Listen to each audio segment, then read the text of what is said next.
Hello, everyone. Well, we're back from our first ever BrettCon event, which we held in Guildford, England, and we thought, while the events are still semi-fresh in our minds, we should do a little trip report and share a bit about our adventures abroad, especially for those who couldn't make it.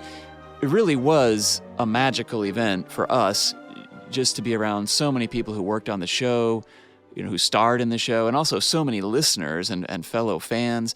I don't know, it was really an experience unlike any other I've ever had. But let's back up. I mean, where do you guys want to start? Where should we start this thing? I guess my question was, that maybe the thing I was most curious about or worried about, and actually some feedback we've received since, was how would people take two Americans talking about a British icon in British land? We've received so many emails from people since the event, from the guests, from the attendees.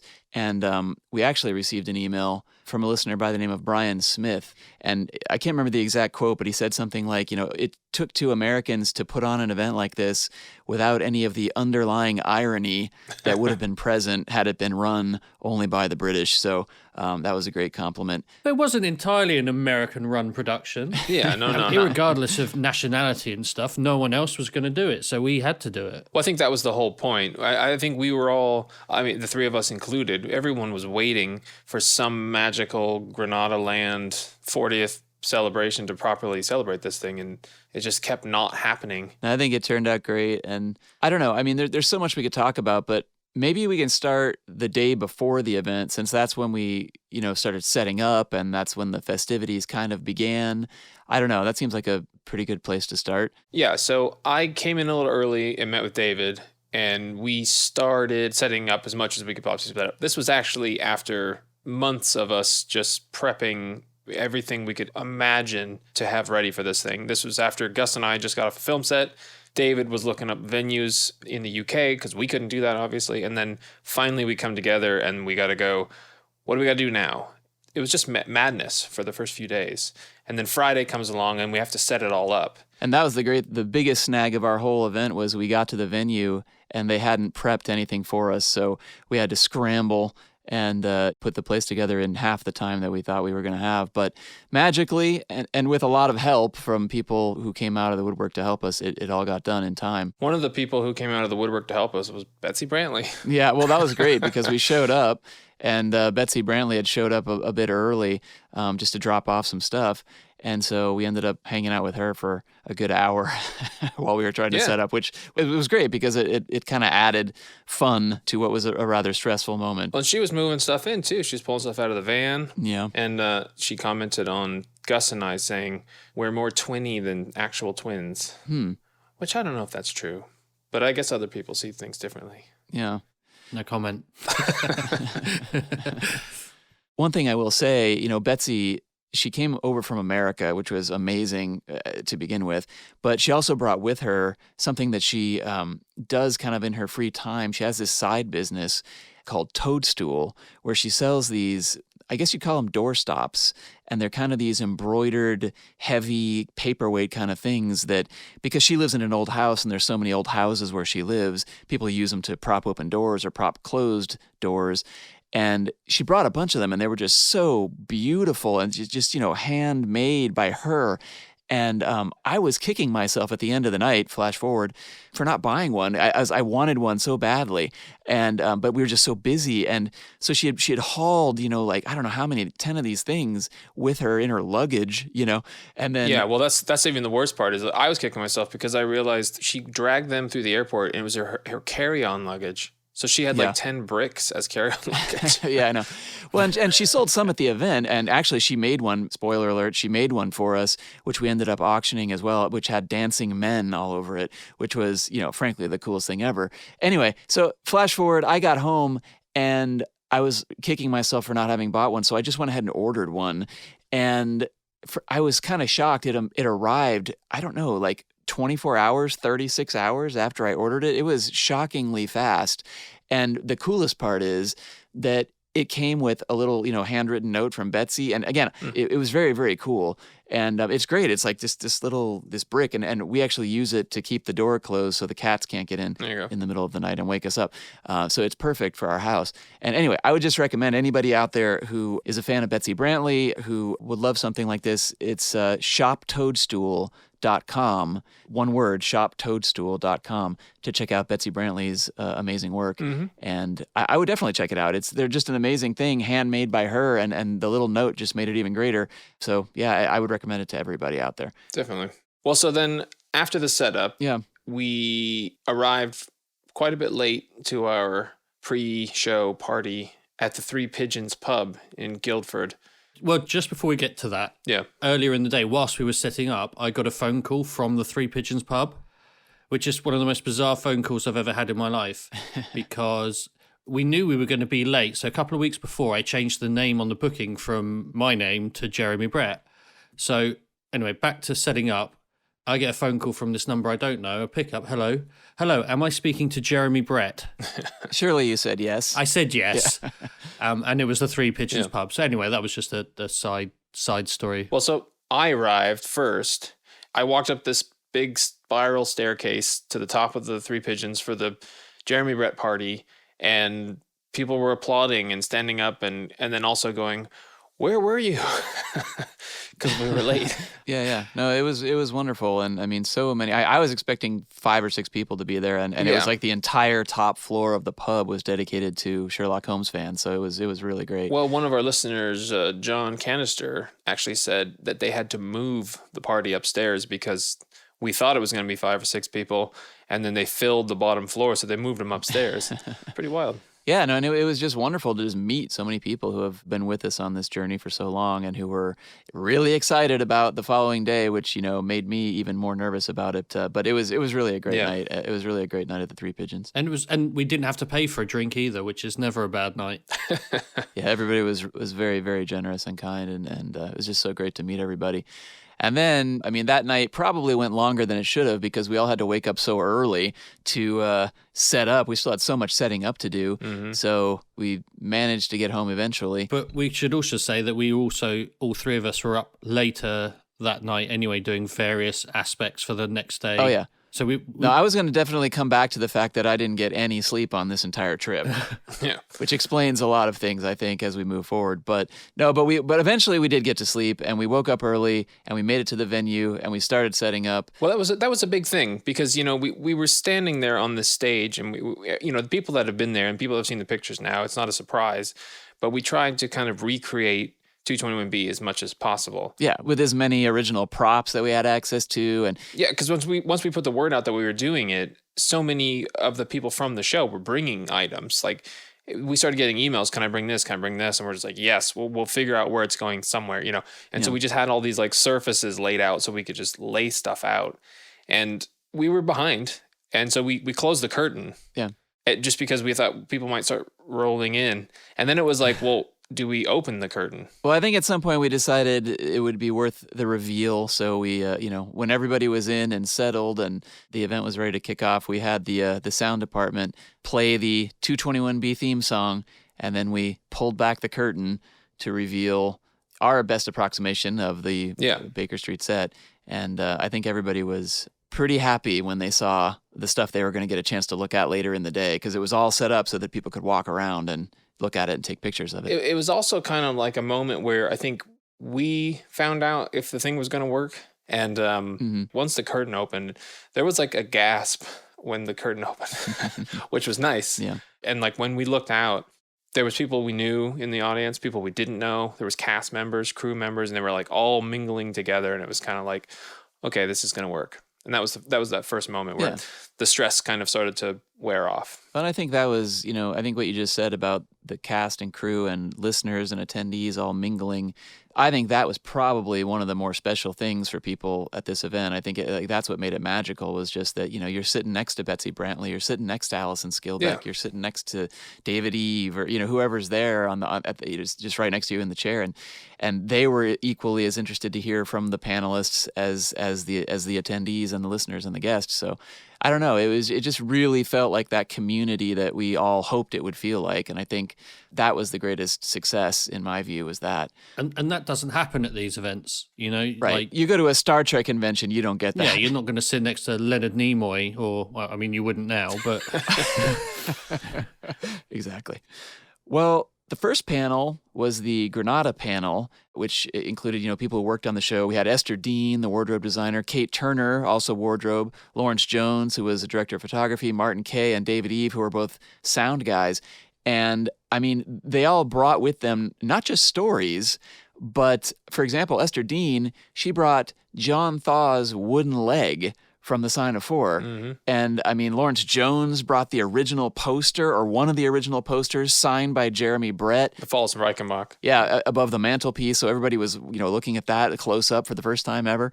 What were some of the other original props that showed up? Well, Martin Kay brought some of his actual gear. Right. He brought his Nagra tape recorder and a boom arm, and they kind of made a little scene of that back in the corner. So we had like a kind of Granada crew, section kind of a thing. So it was kind of cool. Yeah, I wonder how many people realized that stuff was legitimately used on the show. Because when I realized it, I didn't even know he was bringing it, and I was like, oh my god, this is the stuff that made the show. That's so cool. Yeah. So I was very excited about that. Well, I think we also have to give another shout out to Martin Kay, because he actually brought all the tripods that we used to film the event. Yeah. And he ended up filming too. He offered to help us film. So it was, we had Granada crew helping us chronicle the day. With, I mean, it just doesn't get any cooler than that. Which was their celebration. It's like having your birthday and you film your own birthday. Yeah, I know. I think one of my favorite memories of the day is actually, we had a mannequin and we put Jeremy's coat and he had a scarf.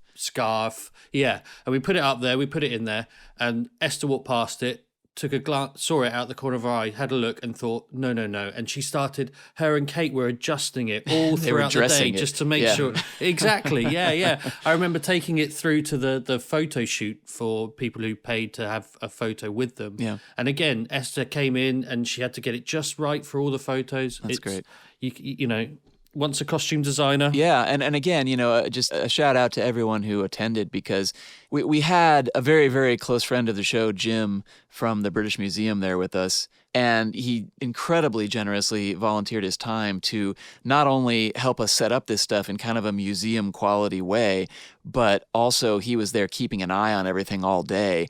And to the credit of our audience, and no surprise, but there were no troubles. Nobody tried to touch anything they shouldn't. Nobody tried to pick up or take anything. Everyone was so respectful and so just happy to see the stuff and be next to it. And I don't know. It was just, again, every aspect of the day was just wonderful. Yep. I remember after the very first panel, everyone made a beeline to the props, to look at them and to the wardrobe.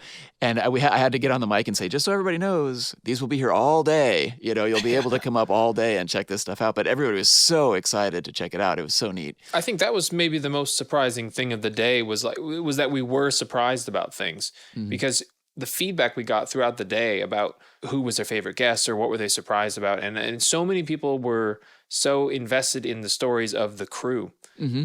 It's not that I didn't expect it. It's just that I didn't expect so much outpouring for it. They were so glad they were there. They were so glad to hear those stories. Yeah. And Esther Dean, just made people's day, and Kate Turner obviously too. And Lawrence Jones, I mean, he brought a notebook with him of stories. And, the unfortunate thing was we only had so many minutes to spend with each panelist. I know. And we've spoken to Lawrence Jones a couple times, and we're going to speak to him again because he just has so many stories to share. And the ones he shared on stage were just, again, the audience just immediately was lit up and laughing and having such a great time. So I don't know if I'm familiar with the illustrious client. Yeah, mostly, yeah.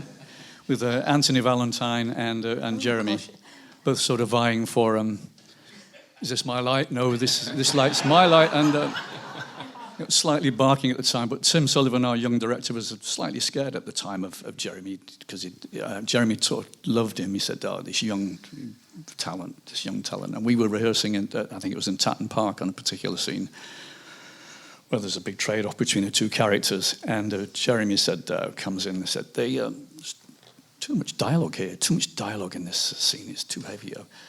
What if I come in? And he glanced up, and we're in an armory room in Tatton. And up on the wall are two swords, crossed swords. And Jeremy said, what if I grab at one of the swords and and we go on guard, and Anthony Valentine said, "Oh, great idea! And I'll grab the other one, and we'll play the whole scene on guard and circle each other, giving the odd." Tim Sullivan looked. He said, "Blimey, and what do you think, Tim?" And Tim, sort of for a moment, was a bit sort of caught rabbit in the headlights. He said, "It's a great idea, guys, but what if the swords are invisible?"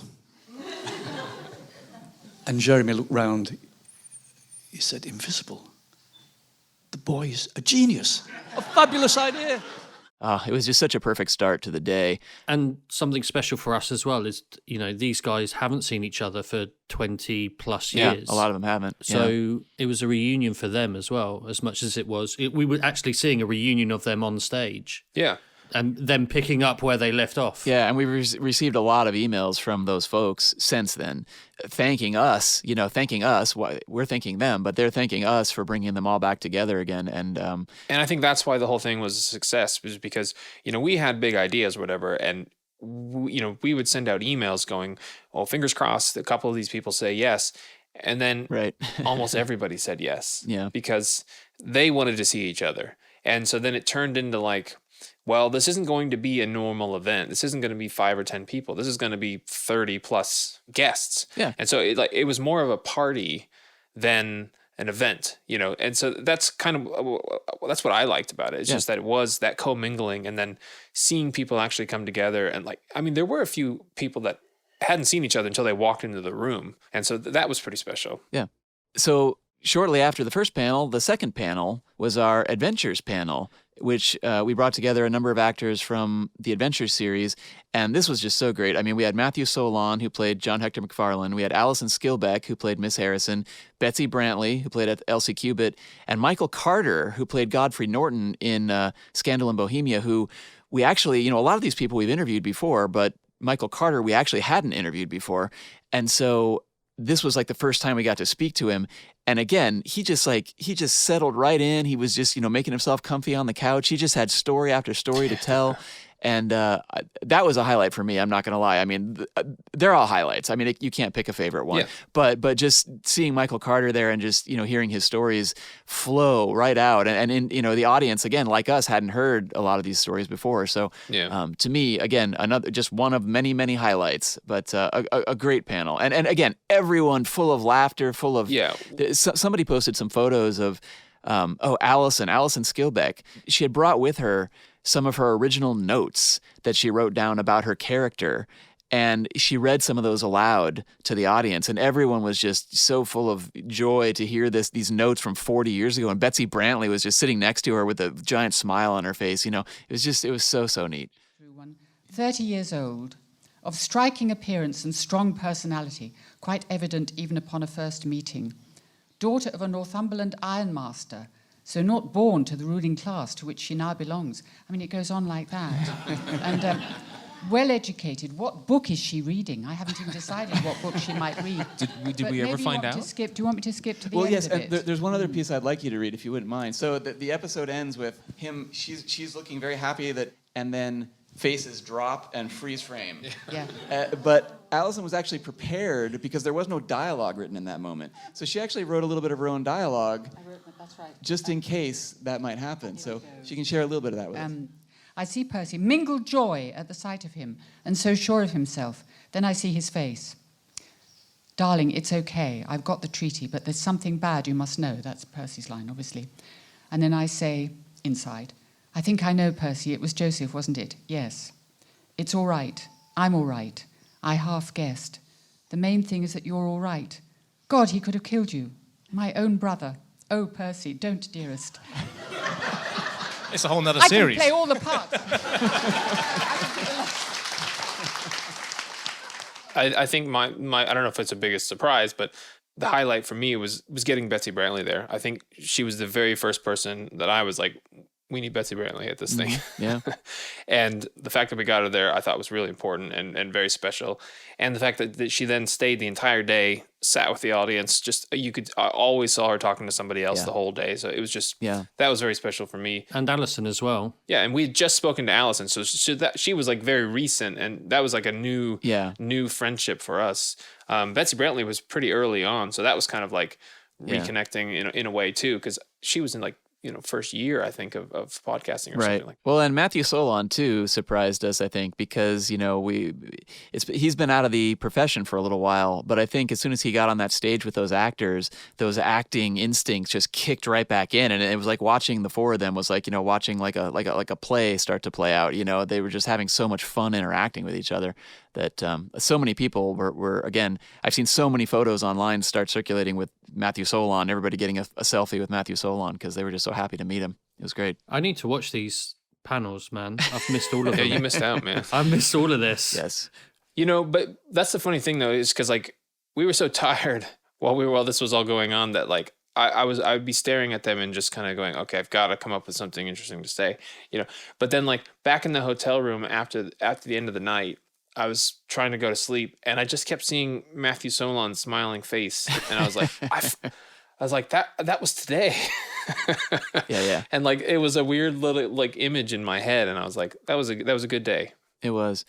Well, and the next panel was the writer-director panel, which included some amazing people. I mean, I can't even believe half these guys showed up. We had John Bruce, John Gorey, David Carson, Patrick Lau, Gary Hopkins, the writer, and Stuart Dowdy, who was the associate producer on the show. But one of the coolest things for me personally was the fact that we didn't actually have to run this panel.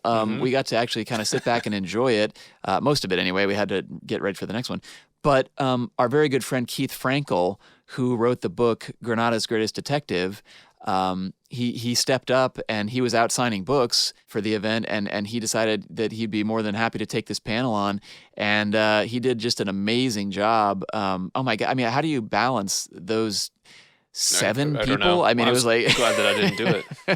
that was a challenging one to have to do because again, a lot of major talent on one stage right there. Well, that's why we hired the pro for that one. Well, exactly, and I think Keith did a great job. And there were parts I had to miss because I was running in and out trying to get the next thing going on. But I was able to listen back to it, and man, just so many great tidbits, so many great stories, from back in the day, and insights, from people like Patrick Lau and John Gorey, who had worked so much in the theater, and just telling how those experiences in the theater lended themselves to working on the show. I couldn't believe it when Micah offered me my first film, which was Twisted Lip. Yeah. And I thought, is it because there is an opium den in there?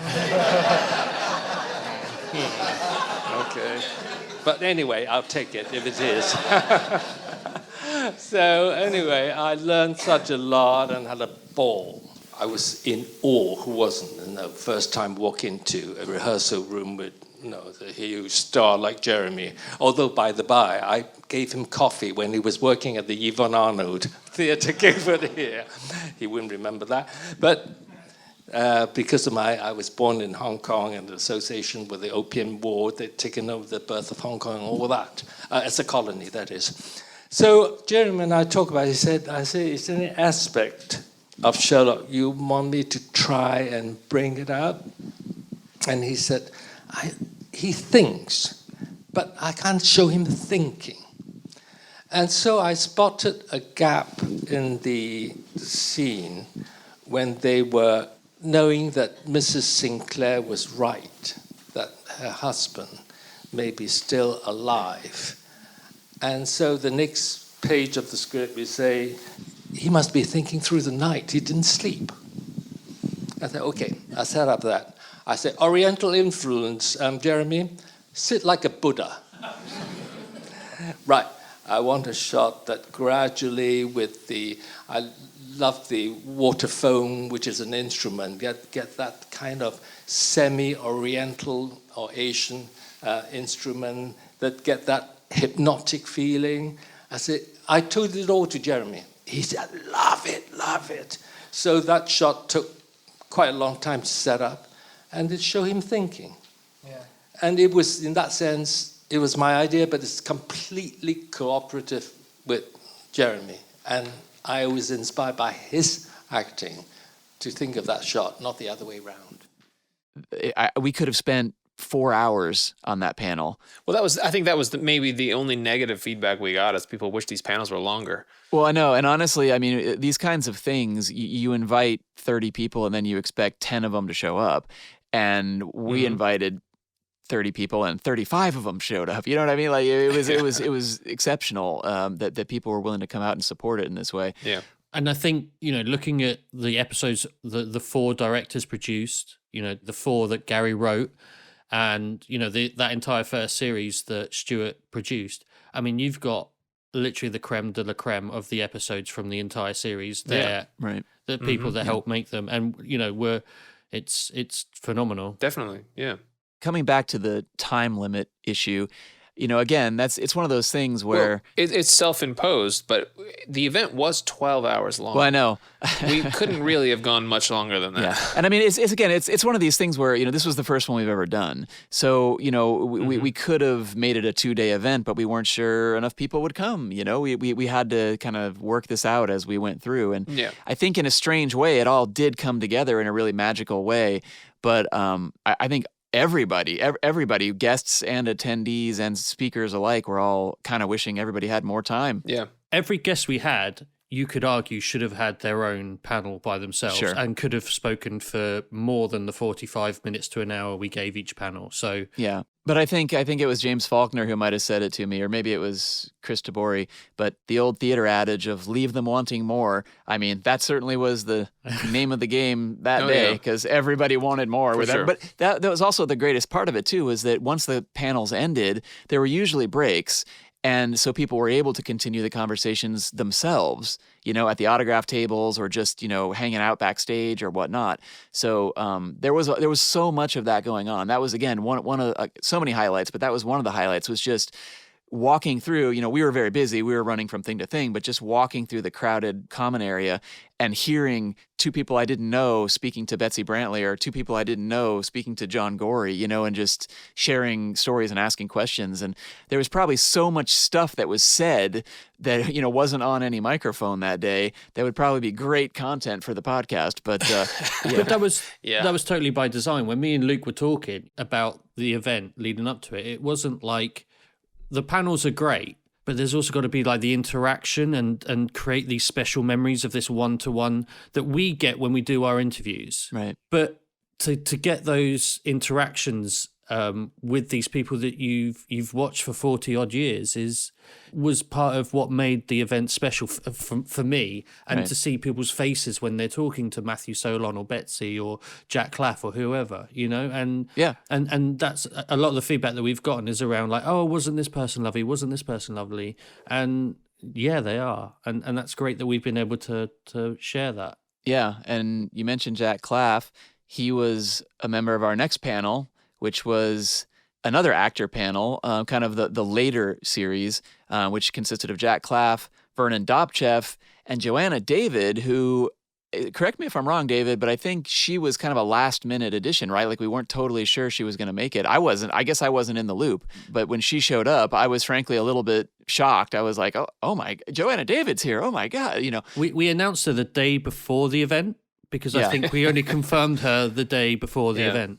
I'm not sure if anyone noticed, but I'd like to say this was by design, but it was more happenstance. But we actually had an actor from the Return series, an actor from the Casebook series, and an actor from the Memoirs series. So we did kind of cover everything. I think this isn't how events should be put on in the future, but it was really special that things did come together even up to the last minute. I mean, had we only had 5 guests and one of them was announced the day before the event, that'd be a little strange, but we ended up having 30 guests, and at some point we were like, we don't have enough time to even announce these people. So we started having to cram people in. We had 2 or 3 a day just to get them all out. And another happenstance that I only realized sort of at the event was the last guest we announced, Joanna David, was from the last episode of the series as well. So right. Mm-hmm. It all kind of came together. Yeah, and she was a real treat on stage. I mean, honestly, she usually plays these diminutive roles And she was, kind of a firecracker up there telling stories. And the other great thing about that panel is that Vernon Dobchev had such a great personal relationship with Jeremy and with Edward Hardwicke. And Joanna David obviously had worked with Jeremy on so many things and had a relationship with him. And Jack Claff had kind of a behind-the-scenes relationship with Edward Hardwicke that, you just really got the sense that they knew these people. A lot of the actors come and go and they didn't really get to know Jeremy and Edward, but these three did. Yeah. And so that panel to me felt like a reunion of old friends talking about old friends, So like to me that one was and they just happened to be actors in our show. Yeah, and that one was for that reason that one was special in its own regard. But again, so many great stories. I was walking along Melrose Avenue. It was 10 o'clock in the morning, and I was filming in LA, and suddenly I thought I was going to be kidnapped. Was a car arrived from right over there and stopped just beside me. And I thought, what is happening? And out of it stepped Jeremy, who said, "You're here." And I said, "Yes, I am." He said, "You are coming up to the house this moment, and we are going to drink champagne." Oh. And this was 10 o'clock in the morning. And I said, and I don't drink champagne normally, but anyway. So I said, "Of course, Jeremy." So it turned out that he had just bought a house in one of the hills, which he was sharing with an actor friend called Paul Chenard. And we drank champagne at 10 o'clock in the morning. And I said, "But why particularly now?" And he said, "Well, I have been 39 for so many years, and today I'm 40. Well, another special thing was Jack Claff was actually one of the very first interviews we ever did with David, and which is a shame that we haven't put it out yet. Well, it's almost time. We're almost to that episode. Yeah, I know. That maybe just tells you how many of these things we have stocked up in storage. So, and the next panel was the music panel, where we discussed the music of Patrick Gowers with his wife, Caroline, his children, Sir Timothy, Rebecca, and Catherine Gowers. On top of that, on the panel, we had John Yapp, who was the producer of the soundtrack score album, and also just, a very extremely well-known music producer in his own right in England. And this panel was very different than the rest. And frankly, I wasn't sure how this one was going to go down because the Gowers family, many of them, Rebecca's a journalist and Catherine's a performer and Tim is a world famous mathematician. So it's not as though they aren't used to being in front of crowds and audiences and so on. Mm-hmm. But I wasn't sure how they'd react to this particular crowd. But I think once everybody was there and they saw the smiles and the love coming from the audience, I barely looked over at the audience. I only was kind of looking at the panelists, but I could just see on their faces the back and forth with the audience. And that was just, I feel like it worked out really well. Yeah. I feel like everybody had a special time. And again, I wish we could have had more time. I wish we could have asked them even more questions. But I did say at that panel, I reiterated the fact that we've been working on this very special episode dedicated to Patrick Gowers, which we are still working on, and it is going to come out eventually. And when it does, I think, you'll see that we've been able to dive very deep with the family and with John Yapp and many other people to talk about Patrick and the music. So even though the panel maybe didn't go as deep as I might have wished we had time to do, I think there were some wonderful stories shared. One particular one that comes to mind is Catherine talking about why she was cast to play the violin of Sherlock Holmes, because it's her who plays all of Jeremy Brett's playing in the show. Mm-hmm. So that was great to hear all about. It came about, obviously nepotism features. But actually, it's almost at the origin anti-nepotism, because Dad, obviously, when he was recording, he employed wonderful session musicians. They're not just session musicians; they're quartets and people. And because Sherlock Holmes was an amateur violinist, Dad thought we'll have some violin in here. But also, Dad, as Mum has been explaining, was a extreme perfectionist. So he asked one of the professionals, could you please play the violin like an amateur? And so this violinist played the violin like an amateur. And Dad thought, you don't sound like an amateur, you sound like a professional trying to sound like an amateur. And then he thought, who do I know who sounds like an amateur? And he thought, yeah, my 13-year-old daughter sounds like an amateur. So that's how I got involved. I think it was also nice to know how keen our listeners were to actually hear those stories too. Yeah. And for the family to be there and witness it, to witness how much actual appreciation there is for Patrick's music. Because I kind of got the sense from them that they hadn't seen that before. Yeah. And so that this was nice for them to really feel the love in the room. That was just something great for us, I think, to have witnessed. Well, and they do have so many great stories. And this was the difficulty, too, is, you know, when we were prepping to do these interviews and to have these panels, it was kind of like, well, so much of this stuff we know, you know, because we've interviewed them, and we want to have this very special episode that we want to put together. And I hate to, spill the beans. I hate to share the secrets yet. But I felt like, you know, this was a time to share some of those secrets, especially with the people in attendance. And as we'll talk about later, we'll be able to release these things in some capacity down the road. So everyone will get to share. Yeah, but I think that there's a real deep dive coming up on the podcast for the music. So don't, you are not being cheated. Exactly. Well, and the next panel, I think, I don't know, again, they're all my favorite. Let me just cut in for a second. I mean, so the next panel is a Hound panel. Yeah. But the first person I saw, other than David, on this whole trip was Christopher Tabori. Yeah. and in my hotel room, because David brought him by. And I just thought, we had just such a lovely chat about all sorts of topics. And this was immediately after he landed and drove to Guildford and sat on a 17-hour plane journey. A 20 hour. I mean, it was crazy. And like just such a professional, and just went above and beyond to help us and make us all feel comfortable. And I just thought, like, what a showman. From the moment I met him, he embraced this entire experience, because like we said, 20 hours on a plane. He had a layover of about 6 hours, and we touched down, and I said to him, look, go to your hotel room, get a rest, do whatever. No, I want to meet the other guys. And then we went into Guildford. We walked around Guildford for a bit together, and just, again, like, this doesn't happen with these events. Yeah. I mean, that was what was so remarkable, is just that it was, like I said, he was the first person I met, and it just took a lot of the pressure off. And I think he knew that. Well, and after we spent a few minutes with Christopher Tabori, shortly thereafter, Alistair Duncan rolled into town.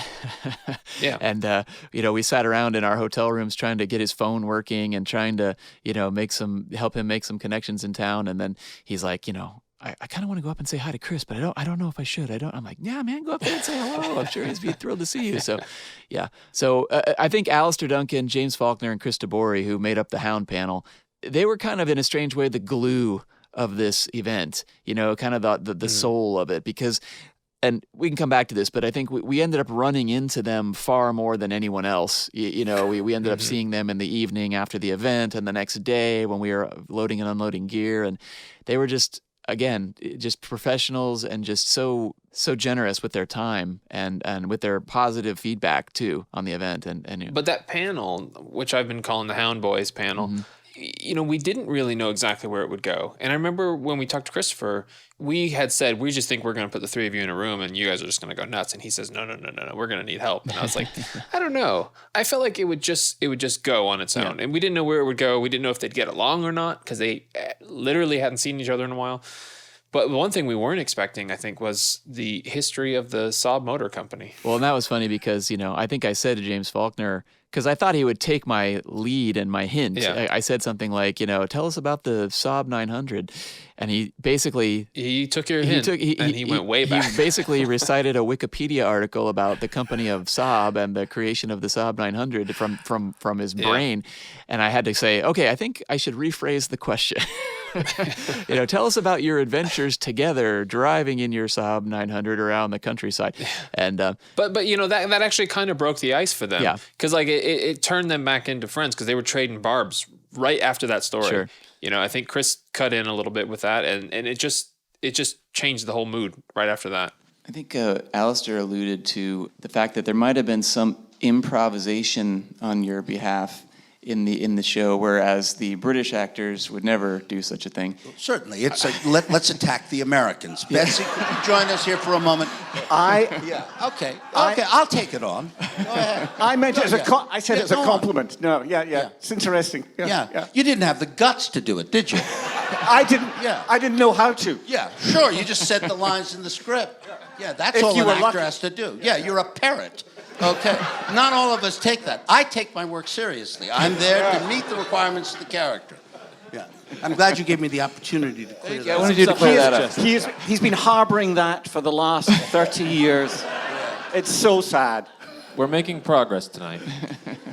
I mean, essentially, it's sort of the training is so very different in the USA and in the UK, and the training at acting schools is very much in the UK textually based, and we have real regard for the writing.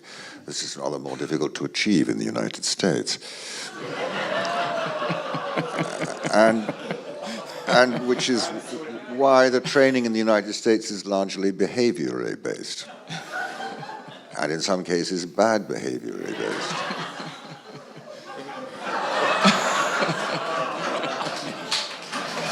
You threw down the gauntlet, Chris. Can I move so that we can be together? I got the Americans on this side. I'll get you over here. I mean, again, like I said earlier, with the Granada people, to see these three people reunite after 20 years and pick up right where they left off, and to be able to reacquaint them again with each other, and they've all said to us they're going to keep in touch going forward. Yeah. Again, that's like a moment that gets me, right in the heart. That's going to be something I remember. And in a weird way, the audience, I think, knew that because they were just ready for it. The cheering and the laughter during their panel, just listening to them interact and having a fun time together.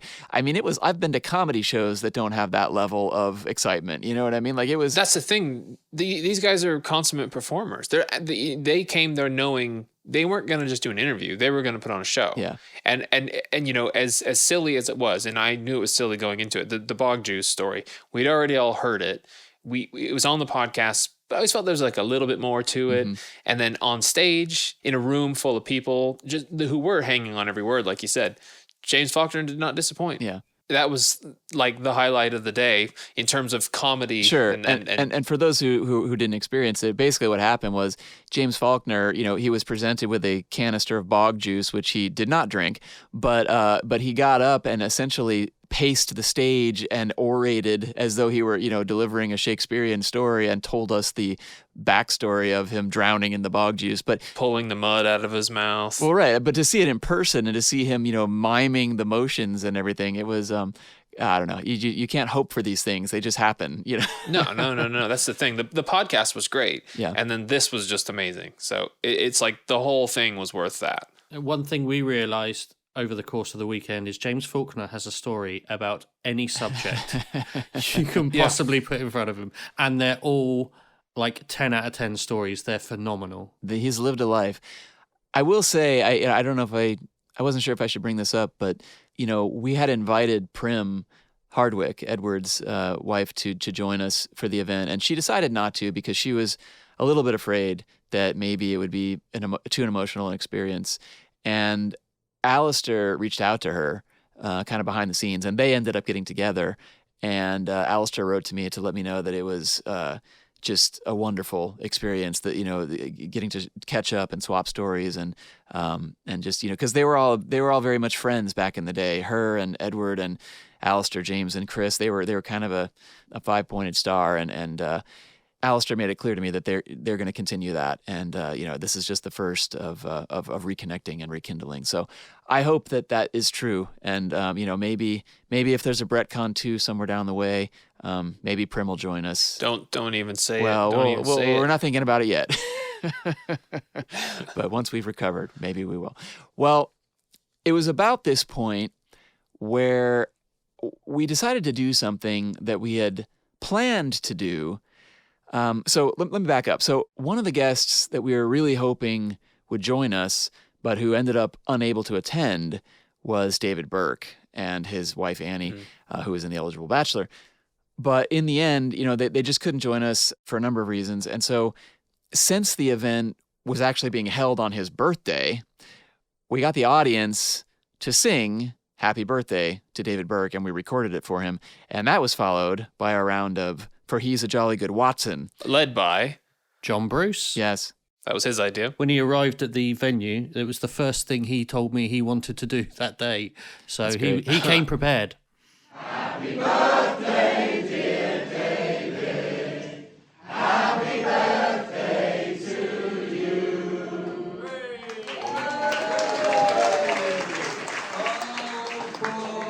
For David's a jolly good Watson. For David's a jolly good Watson. For David's a jolly good Watson. And so say all of us. And so say all of us. And so say all of us.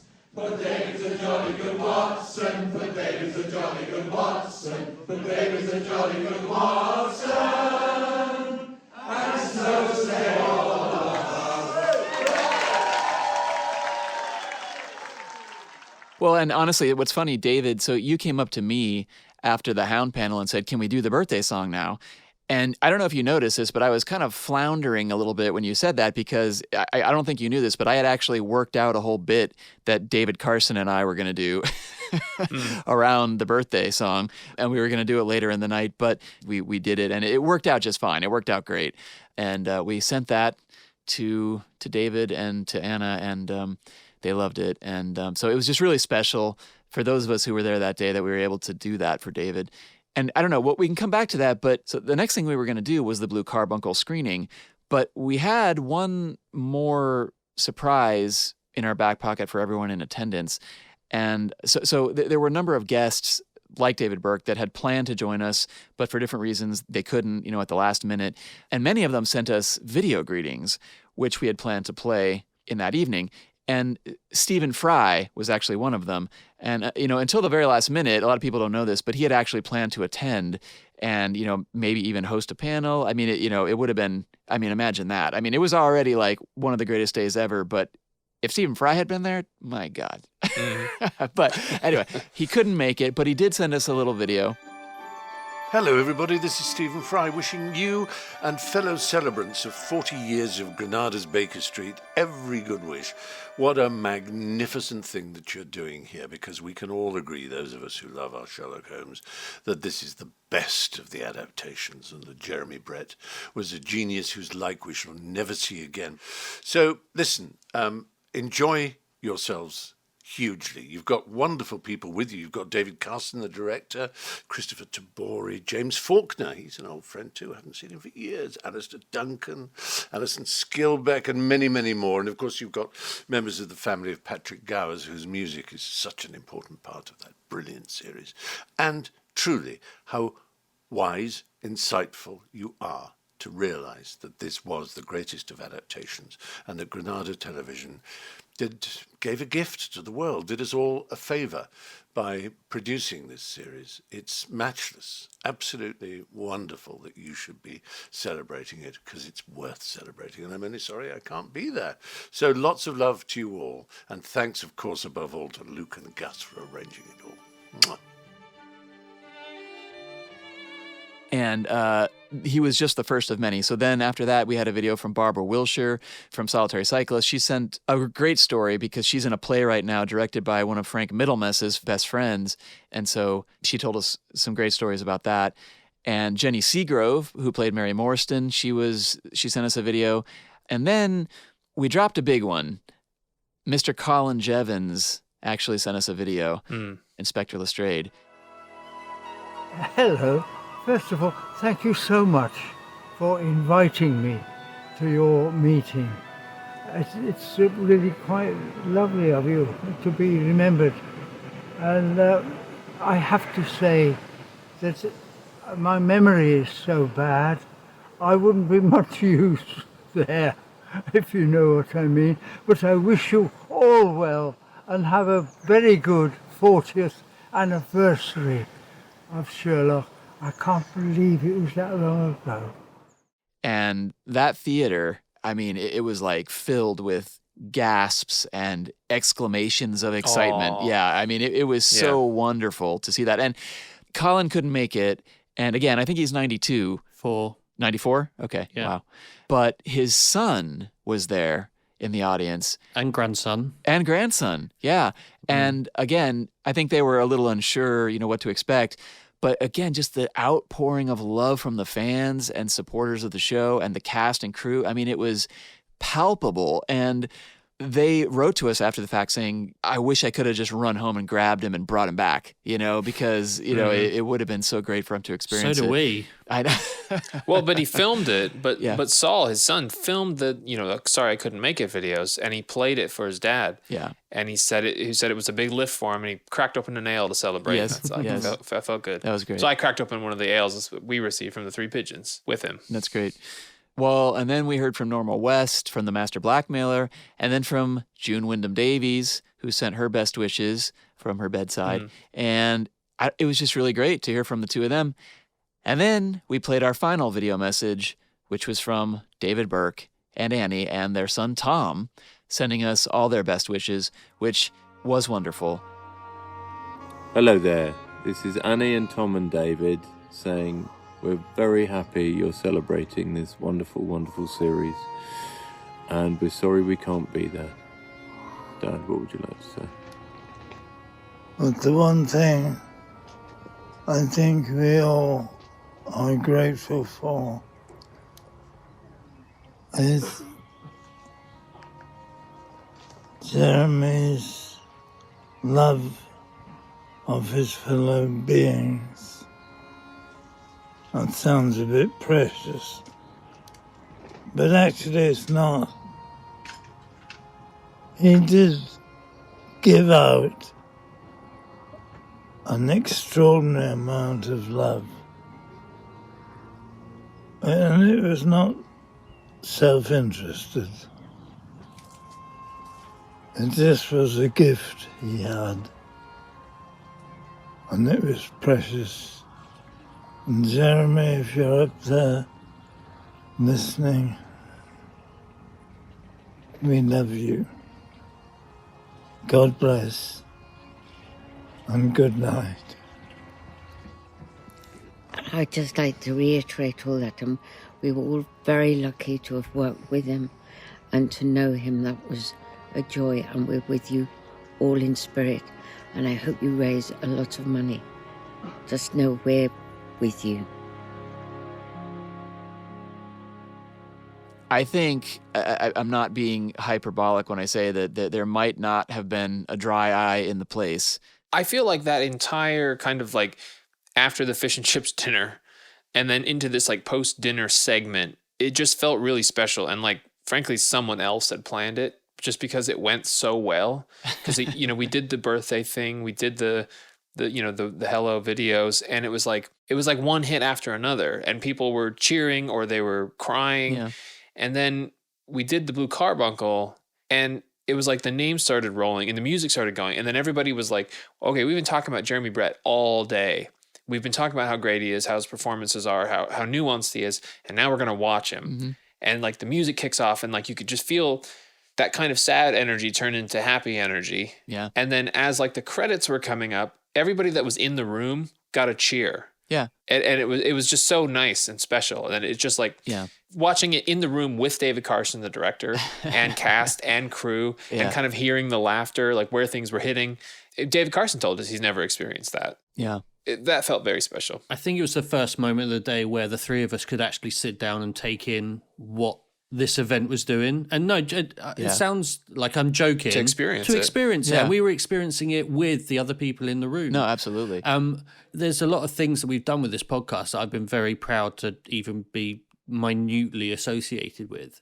Mm-hmm. But I think that sort of those couple of hours is something that I will probably be the most proudest of at the end of whenever this comes to. Yeah. And I was sat in between Luke and Alison Skilbeck watching that Sorry I Can't Be There video, and all three of us were in floods. We had the Gowers family. Stephen Fry came on and mentioned how fabulous Patrick Gowers music was, and his family was sat a couple of rows behind them, and the look on their face is something I won't forget. It was, again, like Gus said, I'm not being hyperbolic at all. It was just a very, very... special is the only word I can think of at the moment, but it was a very special moment. Yeah. It brought every piece of it together. Yeah. And like I said, we can't even take credit for it, how well it worked. It just, it literally brought it all together. Sometimes the stars align. Yeah. But I said it on stage, and I meant it when I said, now we're going to sit here and watch The Blue Carbuncle with David Carson and the folks who made it. Like, I don't know about the rest of you, but this is like going down on my list of greatest experiences ever, you know? And like, I meant that. Like, it was amazing, you know? Yeah. I do wonder, we did talk about it on stage, but I still wonder, like, what was he seeing that he didn't tell us about, you know? Yeah. Oh, that shot was a little slow, or that shot, oh man, this shot, you know, I really still wonder about that kind of thing. And when we interviewed David Carson for the podcast, and we did it numerous times, it was after we had already covered The Blue Carbuncle. So that made this kind of special because we could ask him specifically about The Blue Carbuncle. I mean, was it a real goose on the sideboard? Yes, it was. Okay. Really? Oh, yeah, oh yes. And yes, indeed. And they had been loaded with formaldehyde. And when we were away from the set on one night, the props guys left the place set up. One of the geese got stolen. And we never knew why, but we thought somebody must have had a very miserable Christmas when they ate the goose with the formaldehyde in it. Yes, it got stolen off the set. Then when we got into the reunion panel and we brought up Imelda Brown, who played Jenny Horner, and Ross Simmons, who played Catherine Cusack, and then we brought back Esther Dean and David Eve and Stuart Dowdy. I mean, it was just like story after story after story we had never heard, because back when we did Blue Carbuncle, you know, we hadn't really integrated interviews into the show. Yeah. And, you know, spoiler alert, we're kind of thinking that down the road someday we may kind of go back to that first batch of episodes and kind of revisit them now that we have all these extra pieces of the puzzle. But I mean, there were some major revelations as part of this panel. I mean, the one that really got me, I hate to spoil it, but Stuart Dowdy, you know, who is associate producer on it, we asked the question, do you know why the writer decided to take his name off it and use a pseudonym? And he's like, oh, of course, yeah, that was me. That was my fault. And he just went into this story about what happened. And this is a mystery we've been trying to solve for years. It's a 40-year-old mystery that we solved at BrettCon. Yeah. Right, exactly. So now you have to wait for the video. Yeah. Yeah. But again, you know, and some of these folks who we hadn't interviewed before, Stuart Dowdy being one of them, everybody who came to BrettCon that we hadn't interviewed previously, they're now going to sit down for an extended interview with us. So we have that to look forward to as well. So it's just so many of these people that we haven't talked to really in an in-depth way, we will get to talk to. And, you know, again, Stuart worked on 13 episodes. So God only knows what other stories he has. Yeah, exactly. So, you know, there's so much more coming. But, and honestly, I mean, that was almost the end of the day. One big thing we did, which I wasn't really planning to do this way, and I was a little bit, I wasn't sure if we did it the right way or not, but we had a raffle. Right. And there were so many items that were either donated to us or created specifically for the raffle, including like the creme de la creme. I wish I would have bought a ticket because honestly, I didn't think about it until too late. But an amazing listener named Marsha Redwood hand crocheted an exact copy, you know, a duplicate replica of Jeremy's blanket. His blanket that he wraps around himself in Musgrave Ritual and in other episodes. And I was like, we're raffling this off? Like, this seems like a priceless item. I can't believe we're raffling. That was the thing. She got in touch with me and she says, I want to do something for BrettCon and I want to make, she's wanted one of those and she thought we would want one. And then she said, originally I think she had said like, I'll make one for each of you and we'll put one on to the raffle. And then it was like, oh my God, this is so much work. It's a lot of work. Yeah. But she asked me if I would model it as Jeremy did. So I did that. And since BrettCon, there's been so many people commenting on the photo of that blanket. Like, is that the real blanket? How, you know, and it was like, no, it's a remake. And then it was like, how do I get one? And so, yeah, she might have some orders coming in. Well, yeah, and so if anybody out there, you know, might be interested in obtaining one of those from her, let us know, and we can try to put everybody in contact. I don't know, you know, what her schedule is like or what she'd charge, but Yeah, we'll see how open she is to it at this point. After her fingers fall off from all the crocheting. Well, and honestly, too, I mean, I think that was the crown jewel of the raffle, and I think that's why a lot of people bought so many. I mean, I can't even believe how many raffle tickets we sold. And again, all this was for Mind UK. All this was going to charity. So I think that blanket made a colossal difference in the amount of money we raised for the charity. So again, thank you so much for that. And yeah, we also had a friend of the podcast and comic book artist Benjamin Dewey, who created this original piece of artwork for the Blue Carbuncle just for this screening, made it to look like kind of an old movie poster / old circus poster type thing with everybody's name on it, and then spaces for everyone to sign. So we got the whole cast and crew that was there, including David Burke. We sent it to him early. David sent it to him early so we could get that thing signed, and we raffled that off, and it was... Yeah, I've got one. Yeah. I managed to keep one. Yeah. It's going to be the crown jewel of my office. Yeah. No. I mean, there was so much great stuff. I mean, we raffled off. I mean, I don't know if it's worth going into it all, but I mean, we got some Dancing Men signed by Betsy Brantley. We had a Hound of the Baskervilles the reproduction note. of the Hound note. Yeah, signed by the cast of that. And then Elsie on the toadstool doorstop. Yeah. I just feel like we couldn't have ended better. It was just, everything was a high note. People were winning prizes at the end, and it was like it was the Blue Carbuncle cast handing the prizes out. That was the only part I was questionable about. I was like, should we really make the casting crew give away the prizes? But everybody seemed to be in good spirits. They seemed like so it was good spirits. But there was a moment there, I was just standing there watching because I had the hat. And because we raffled out of a bowler hat. Yeah. But there was a moment where I was just kind of watching everything happen. And so I just walked to the back of the stage and I took a picture out to the audience, and like the projector light was coming into the camera. I was like, oh, this is a nice picture. And as soon as I took the picture, David Carson looked back at me and I was like, click. And it was like the perfect end of the night photo. And it was great. And that was the end of the night, which I don't know. One of my only regrets, frankly, was just how quickly we wrapped it all up at the end of the night. And I mean, I take responsibility for it because I was the one with the microphone. But I have to admit, I was a bit worried that we would run over on our time. And, we only had the venue for so long. So we kind of hurried. And I didn't necessarily get a chance to thank sufficiently everyone who volunteered and helped us to put on the event. And, especially you guys, because, most people don't know this, but the vast majority of the prep work on BrettCon was done by Luke and David while I was off working on movie stuff. So, since I didn't do it then, allow me to say thank you to you guys right now, and also to everyone who helped pull this event off, because, I mean, a lot of people helped. Yeah. And frankly, every one of them was instrumental. Like, we could not have done it, without everyone who helped. So hats off to everyone. Where do you even want to start? Like, you want to start inside the room and work out? I mean, I feel like we gotta thank SJ who ran sound for the whole day. And then your brother David, who did a little bit of everything. My brother is not David. Sorry, I'm your David. brother John. I'm David. And your brother John, who did a little bit of everything. And I just want to pay huge credit to SJ, who travelled down overnight from Glasgow to be at the event to help us, and then travelled back to Glasgow the following night as well. So yeah.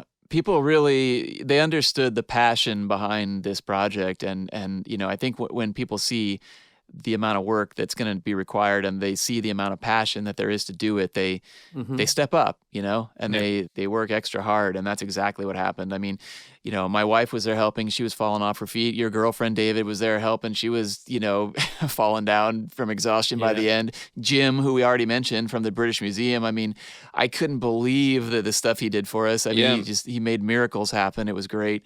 My friend John Underhill from the Red Special Guitar Podcast was running cameras for the panelists. I mean, he was doing everything we needed him to do. We just go, John, can you go do this? And he'd be like, yep, because he's run events like this before. So he just knows you need help. And so he was there to help us. So big thanks to John. And then obviously I'm contractually obliged to thank my mum and dad for being there and helping as well.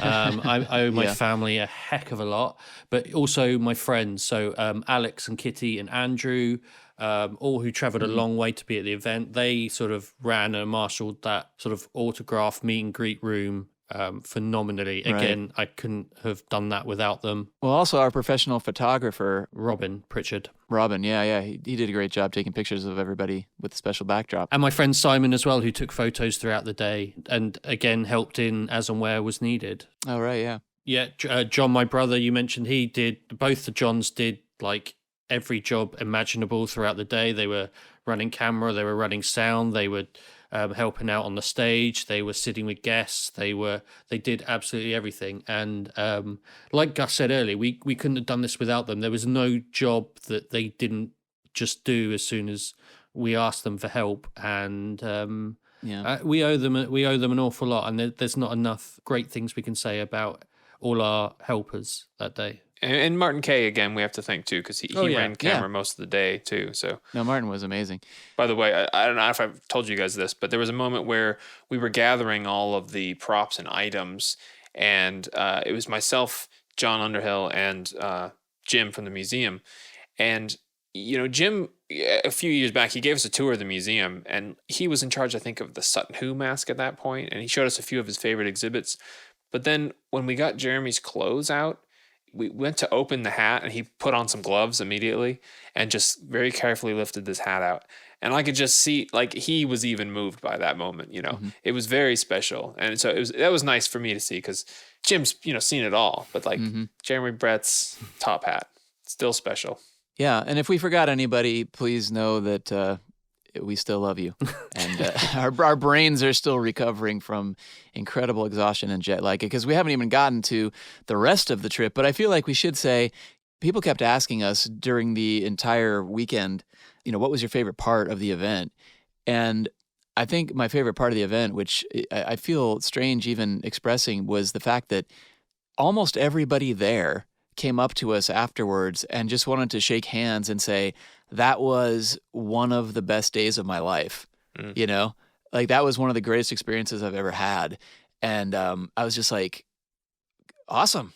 Yeah. I didn't know what to say. I was like, that's great. And that, but later on it sunk in that it was a really great thing, and I'm just so happy that we were able to do it. It was a magic moment. I mean, it's the 40th anniversary. It was just all of these things kind of coalesced and just worked out.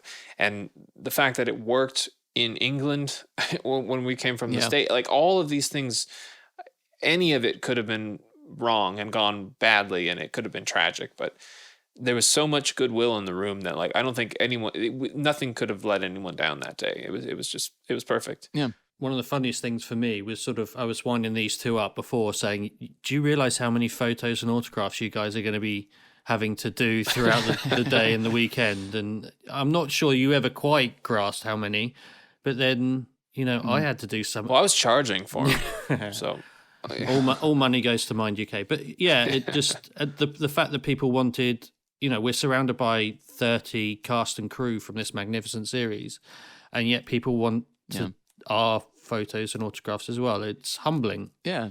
We're all friends. Yeah. We're all like-minded. And we're all pals. I wonder how many Persian slippers would BrettCon get if everybody comments? Oh, 10. Come on. If you don't give it a 10, you're banned from BrettCon too. Oh, that's true. That is true. Well, I think by the end of this, we were all pretty exhausted. I don't even know if there was an after party and we missed it, but I think we all went home and pretty much collapsed. No. We did go back, and I think we were looking for food at that point, and then we wandered into the Beefeater, which was just connected to our hotel, and there was James Faulkner, Christopher Tabori, and Alistair Duncan. Well, and other people too who we didn't see until we were on our way out. But yeah. So we hung out in the pub with the Hound panel for another hour or so, just listening to stories, and mostly James Faulkner stories.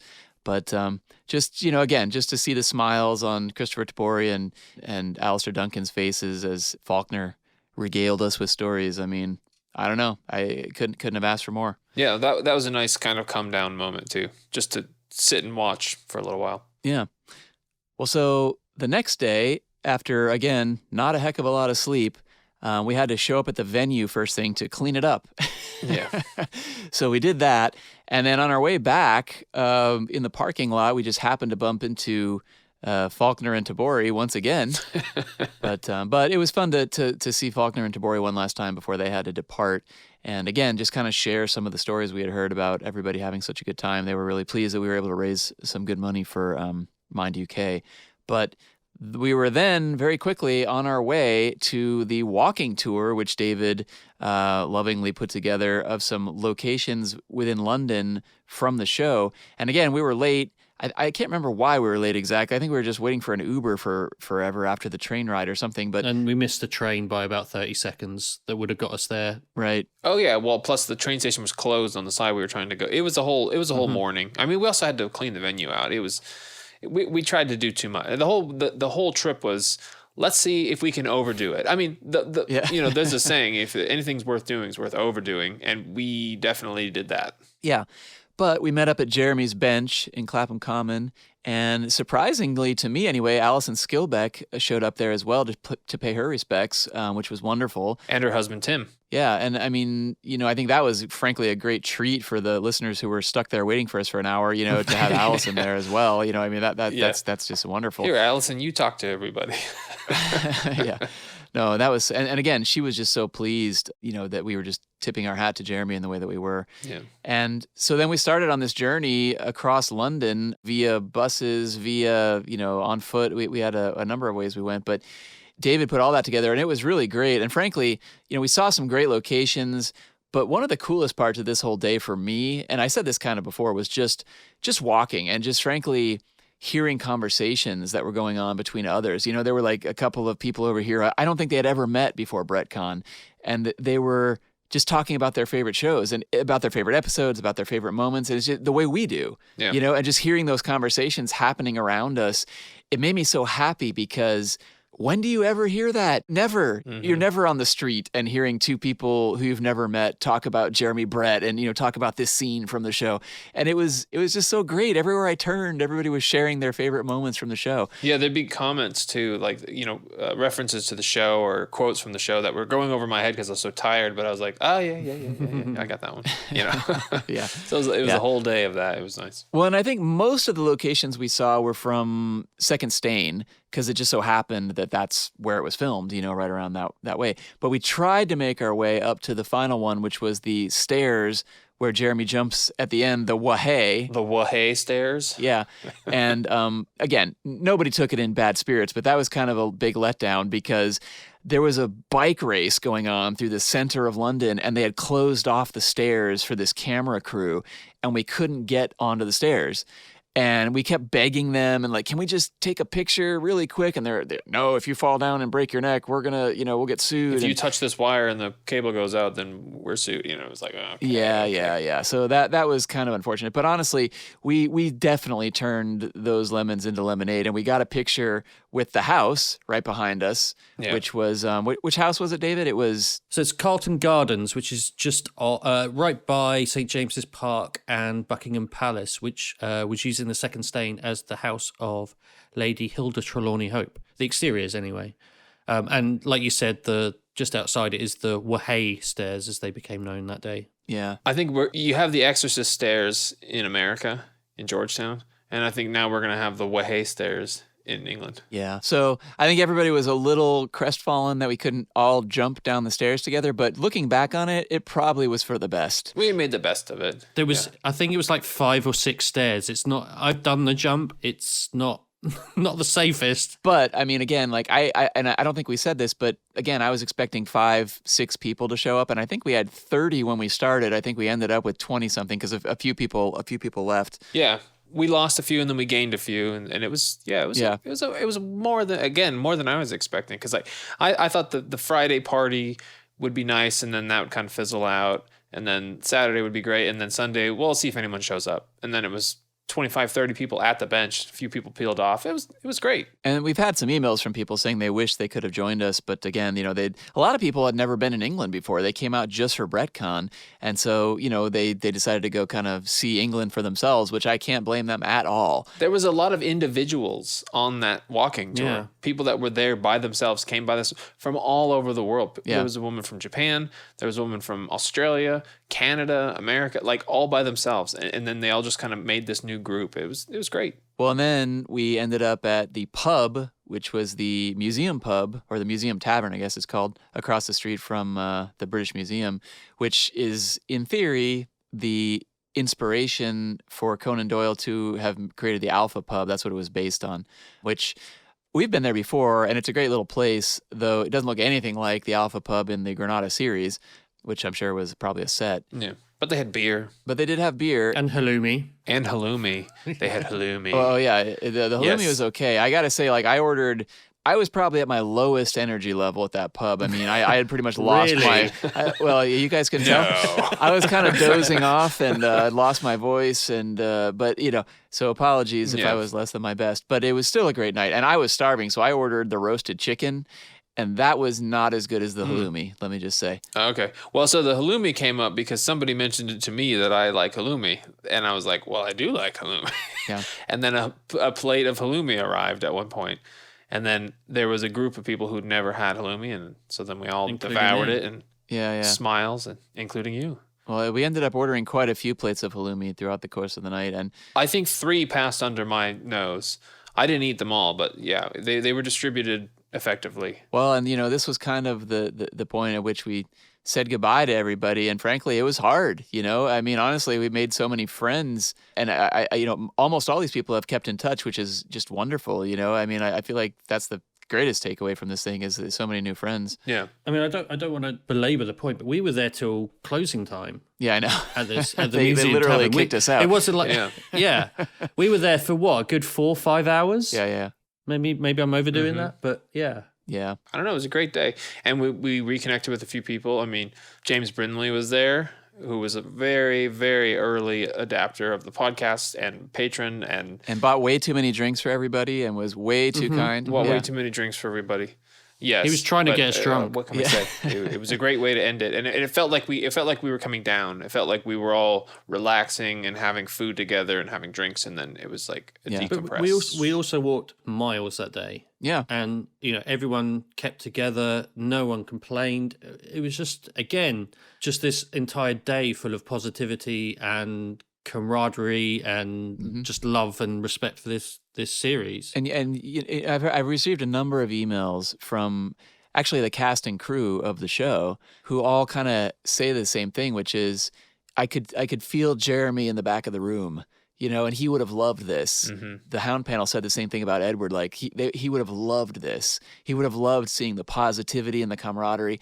And like I think fans of this show, fans of Jeremy, people who know Jeremy, there are lessons there that we learn. And he was a good person, and he treated people a certain way. And I think fans of this show are the same kind of people. There was no negativity. There was not a single moment of negativity in 3 days. It was just happiness and good vibes and positivity. And again, I agree with those people. I think if Jeremy would have been there, he would have been like, these are his people. And I think that's what our podcast is. Definitely. Specifically, Lawrence Jones wrote us, and he said, well done for putting together incredible gathering. Jeremy would have loved it. I imagine his laughter and a loud hurrah from the back of the auditorium. Yeah, it's great. It's great. Well, the next day, BrettCon was in the rearview mirror, but we were still there for a few days. Luke and I decided to stay on and do a little bit more sightseeing, a little bit more. Well, again, we bumped into Lawrence Jones on our way out, and we went, hey, Lawrence, where would you recommend we go if we were going to take a little location tour of Manchester? And the first 2 places he said was Tatton Park and Leighton Hall.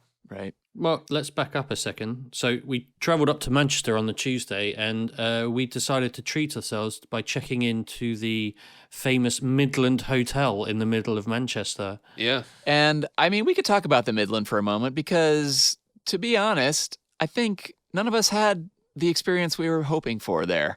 I mean, it was nice to be in the hotel that Jeremy obviously stayed in, and it's so different now, and we've been there before and we've talked about it, but you guys specifically didn't have the greatest experience in your room.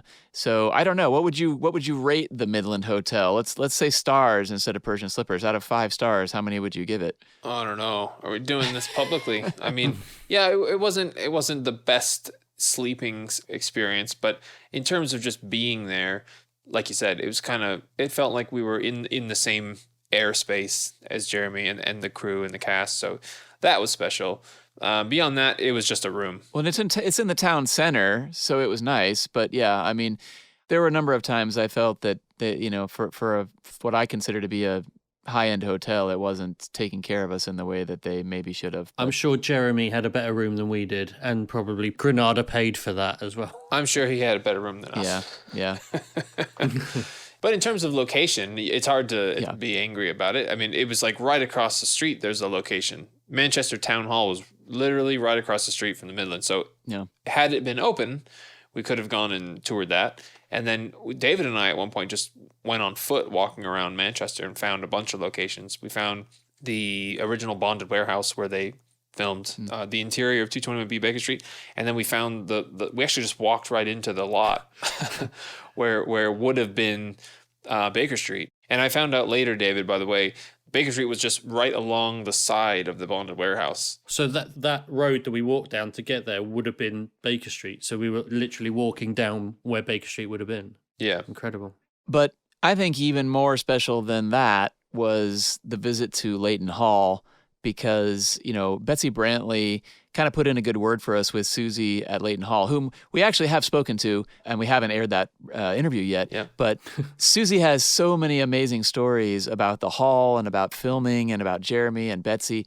And so to make it up there finally, which we did do, was just, such a treat. It's well worth the journey. If you're in Manchester, it's about an hour outside of Manchester, but it's definitely make the journey. It's so nice because it's basically exactly how it was. And every room, just, when you walk in the door, you're in the episode. You're in the moment where Jeremy is standing there and they say, "Come upstairs, gentlemen," and he's like, "This is Mr. Sherlock Holmes." That's right there in the room. But we should say, if anybody does decide to go visit Leighton Hall, make sure you call ahead, book ahead, because it is a private home, but it's open to tours, just during certain hours. So you got to make sure you book ahead. But again, we spent, I don't know how many hours there looking in the gardens, looking in the lawn that Elsie Cubitt runs through, going up to her room where she hides herself in the dark corner of the wallpaper. But Susie knew all this stuff. She was like, this is where they were picking roses. Yeah. This is where the bench was. These are the actual curtains that Elsie puts up in the show. She negotiated to keep those curtains. So those are actually there. The same curtains are still there. Yeah. Yeah, the fireplace where she burns the letter from Chicago. But that's a good point that you bring up, though, that Susie knew it, because when you go to a lot of these National Trust properties and so on, nobody knows anything. So, you're just walking around hoping to, by your own research, find the right place. But Susie knew every nook and cranny, every story, every place everything happened. And so that just made it 100 times more special. Yeah. Yeah. So again, can't recommend visiting that enough. And if you do get in contact ahead to let Susie know you're coming, let her know that we sent you and you'll get the special Dancing Men tour. Yeah. She's actually having a Dancing Men wedding there soon, which we thought was pretty cool. But every piece of it is in the show. So as you pull up in the driveway, you're like, this is where Walker comes and hands him the note. And then when you walk in the front door, that's where the Dancing Men were written on the door. You'll even recognize the door handle and the window that Jeremy squeezes through. It's all there, and it's all roughly the same. That we could just reshoot it. Yeah. She actually said, why don't you just do it? Just come back and shoot. We'll just shoot another one.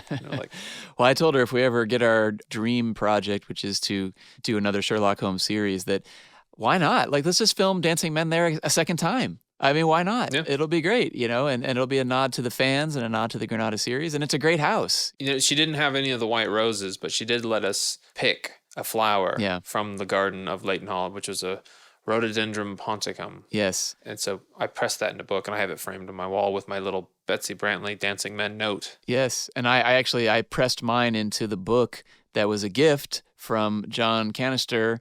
He got us actually a copy of Susie's book that she had written about the house, which is out of print, but he found one in a local bookstore and gave it to us as a gift. So I have that, and I pressed my flower from the property into the book, and it's on my bookshelf. Double Leighton Hall. Yes, goodness. Yes, exactly. And then, we made our way back into town. Sort of, we took a detour to Tatton Park, where we've been before. But when we were there the first time, the mansion, the big building, wasn't open. It was under renovation or something. So this time we were able to take a tour of this colossal mansion. And when you walk right in, you immediately notice from the front of the building or from the the main foyer that it's Shoscombe Old Place. Although many other things have been filmed there, including the kitchen scene from The Dancing Men. I don't even know if we figured out exactly how many pieces or how many things. Yeah, but it's once you go in there, you just get lost. So I just took pictures of every wall. Yeah. Because it was like is it that little curved brick section or is it that little curve? They all kind of look the same, but it's definitely in there. Yeah. But there's about 10 episodes that have been filmed there. And we, unfortunately, normally when we go to these places, we have the time to do a bit of research and get screenshots and stuff like that. But we were a bit busy that week. Yeah. But I think if there was one piece of advice to give people is reference our website, which is locations.sherlockpodcast.com, but actually bring screenshots if you're looking for something, you want to like recreate a shot or you want to find something. Right. Because as I've said, no one knows that any of that stuff took place. We were even asking, where's this little archway? And they're like, we don't have an archway like that. We're like, nah, you do. Yeah. That happened a lot. So well, and I came home and watched Shoscombe Old Place, and I will say, a lot of these locations, Leighton Hall included, you go in and you're like, wow, this is so much smaller than it seems in the show. And that's because they use lenses that kind of open things up. It makes it seem bigger than it is. But the mansion at Tatton Park, I felt was the opposite. I felt like that big foyer room where they come in at the beginning of the Shoscombe Old Place, it seemed smaller in the episode than it did in real life. And so, yeah, I don't know, Luke or David, if either of you guys go through and you figure out where the places are in that episode that we didn't know, but we probably took pictures of, I'd love to know. But there's even more that have been filmed on the grounds. Yeah. So you can really have as much of a good time just walking the grounds as you will, I think, going into the house. I mean, to me, it was frustrating going into these houses when they didn't know anything, because then it's on us to kind of. I remember last time we were there, we were trying to stream the video to like, is this the room or is that the room? Yeah. And like we'd go, is that the fireplace where Jeremy walks up on Abbey Grange? And they go, no, he wouldn't have been allowed to get up on that. He wouldn't have been allowed to smoke in here. And we're like, yeah, but he definitely did, So but that's another argument for Leighton Hall is all I'm saying. But what's funny is if you go back and watch Shoscombe Old Place, we stepped outside the gate and Luke, you were like, I think this is the tree they lean against. I went back and looked at it. It definitely wasn't the tree because back then, 40 years ago, that tree was like a stick. It was so much smaller. Like the tree they lean against was a little bit farther off and was so giant in the episode. But it was interesting to see how much those trees had grown in 40 years, So that was fun too. No, I thought that was I'm glad we went there. There were other places we could have gone on the property, but again, we were kind of out of time. We should have tried to go to the stables, other places that have appeared in episodes, but we just didn't have time. But we did find the time to make it over to another neighborhood. I don't remember the name of the neighborhood, David, but it was the one where Morrissey now lives in the Norwood Builder house. You can't get close to it. There's security cameras and a gate and all that, but we just kind of walked down the street past it and it was like, oh, there it is. It's neat. Yeah. It's neat to see it. And then if you just turn your head, 15 degrees, that's like another shot from the show. And there's just pieces around there. So I kind of enjoy those kind of moments. So just visiting a thing and then leaving. And there's enough of a gap in the gate that you could see, or maybe I was looking over, I can't remember, but you could see the house. You could tell it was the house. It's in Altrincham. Yeah. Around the corner from that was the church from Scandal in Bohemia where they get married. But it's another neat location because you're kind of speaking for an American, there's all these nice big houses and that's great. But then there's like modern cars and you're like, okay, we're in a little town. But then you kind of just turn this corner down to where that church is and there's this long kind of cobblestone road. And it does feel like, you could film part of Sherlock here. Yeah. Because it's just kind of this isolated little nugget of goodness. I think that sort of a lot of credit should go to the people that found these locations, the production managers, the location, And literally you would walk right past it if you weren't looking for it. Right. Both the Morrissey's house and the church. But then when you do see it, it's instantly recognizable. Well, and then there are other places where I wonder how in the world they even find them because backing up to, I forget what day it was, Monday or Tuesday, Alicia and I were trying to find Robin Hood Stride, which some Princess Bride stuff was filmed there, some Sherlock Holmes stuff was filmed there. And we drove and looked and went to the exact spot on the GPS and looked around and just couldn't find it. But it's mainly because it was green hills and standing stones, and stuff like that. But how did the Granada location team find that?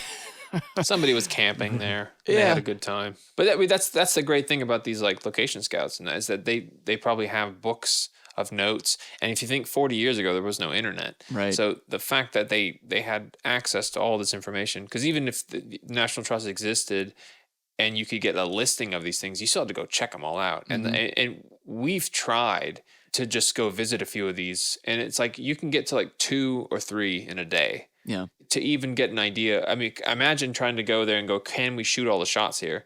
You need time. So it's a real achievement. And it was a different day, but you guys actually made it to Baskerville Hall at some point on the trip. Yeah, we went to Heath House. It was just on our way up to Manchester. We just kind of took a pretty slight detour.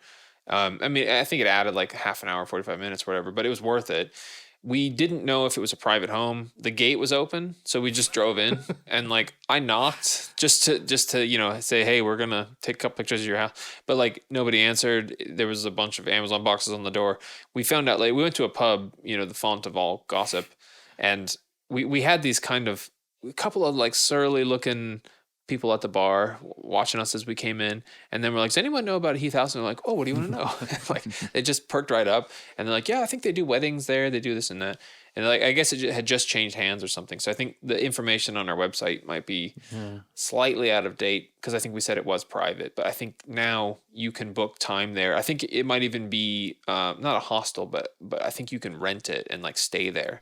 Because we could just barely see in the windows, but it was like there was like Christmas lights on the railing. I mean, it looked pretty. It was really imposing. But if we have another BrettCon, have it at Heath House, have it at Baskerville Hall. I don't know. We'll think about that. We got so much to think about. Anyway, Susie even suggested that we do a reception at the Nansing Men House. Yeah, that would be fun too. So we're gonna be in big trouble if we do a BrettCon too. That's all I can say. I know. Well, that night we had a drink at the bar at the Midland, and we toasted BrettCon. And again, I was falling asleep, so apologies. But but it was a pretty good day, and it was a great trip, and it was nice to top it off with a drink at the Midland. And we got to thank Alicia, your wife, who was there the whole time. Yeah, that was a lot of work for her. It was. Well, and then what's funny is like the next day you left, Luke, and David went home, but I still had one more day in England. And as a matter of fact, it was Alicia's birthday, so I surprised her with a trip over to Port Marion in Wales, which I just want to give them a very quick plug because, frankly, if anybody hasn't been to Port Marion, if you're a Prisoner fan, I can't tell you how much fun we had there. So to us, it was like Mecca. It was fantastic. We didn't want to leave. But David, you haven't been, right? You haven't been to Port Marion yet. It's shameful. I know. It really is. I know. I will do. It's so funny, like when I meet people, because again, we actually hooked up with Tom from the Twilight Zone podcast while we were coming back from there.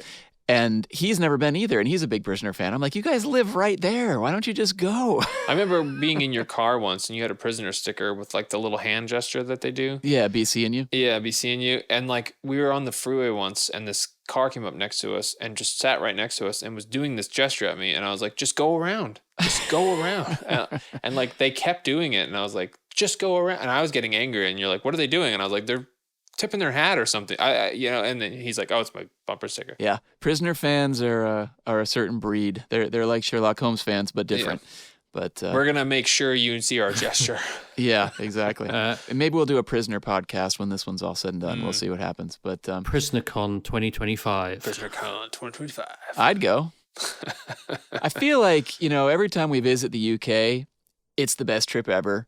But this time, it really did feel like the best trip ever because I don't know. I don't know how we can ever top BrettCon. I mean, if we do another one, I mean, it will never be the first one. So, you know what I mean? I don't know if it'll ever have that same magic. And it really was magical. And I mean, I've said it before, but getting to meet so many listeners and friends and that we've corresponded with in email and social media. And now it's like having lifelong friends that you just met for the first time. And frankly, I don't know. I thought it was one of the most incredible experiences of my life. And I just don't know how to thank everybody enough. I thought it was great. Well, hopefully a 2-hour podcast says thank you enough. Well, I got to thank you guys and, everyone, all the guests, all the helpers, all the people that attended. Because, I mean, these are memories that are going to last with me to the end of my days.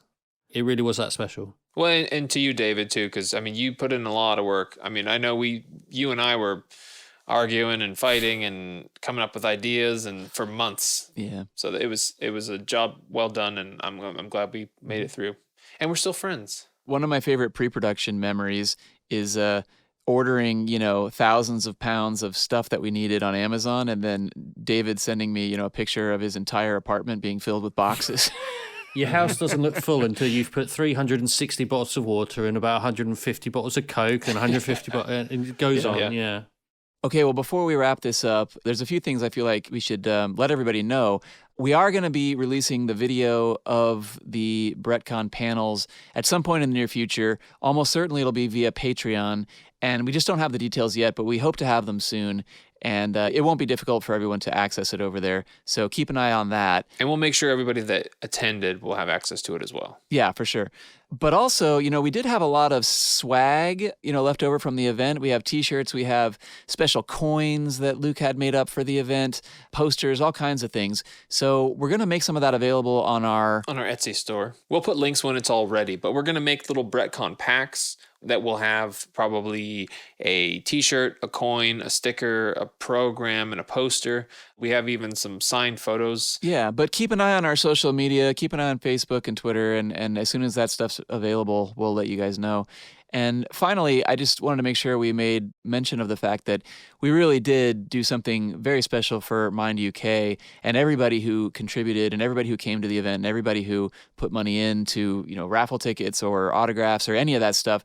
It was very generous of you to do, and all those proceeds do go to Mind UK. And frankly, we're going to have one other opportunity for people to contribute to Mind UK if they would like to.